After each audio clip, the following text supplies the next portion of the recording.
For number 9 here, I'm given two sets of information. For the first scenario, I have the slope and a point, so I can find the equation for a line with that information. And then I can find a second line using the 2 points, but I'll have to figure out the slope from the points first to come up with the equation. And then since I'm looking for where the lines are going to intersect, I'll have to set the two equations equal to each other, figure out the coordinate, and then finally I can add the two parts of the coordinate together to get what they're looking for, a plus b. Okay, so here we go. So I'm going to use the slope-intercept form, y equals mx plus b. I already know my m value, and I actually already know my x and my y, so I'm just going to plug those in to find b. And so if I subtract 2 from both sides after multiplying the 2 and the 1, b will be 6. So now I'm just going to rewrite the equation, only putting in the slope value and the intercept value. So that's equation 1 for line 1.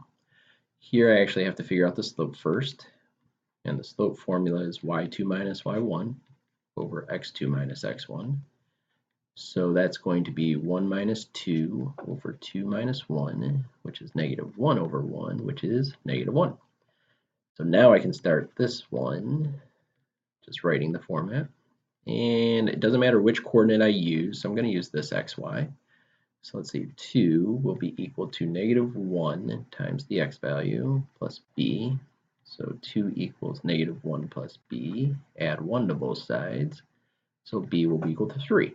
So again, just rewrite it, only plugging in the m value and the slope value. And now I need to know when these intersect to find the coordinate. All right, so I just kind of block that off. So let's set 2x plus 6 equal to negative x plus 3. Well, if I add x to both sides and subtract 6 from both sides, I will get 3x is equal to negative 3. Divide both sides by 3. All right. Now let's come back over here to figure out the corresponding y value. So that means y equals negative 1 times the x value I just found, which is going to be a positive 1 plus 3, which is 4. All right, so my coordinate that they're calling AB, my x and y values are negative 1, 4.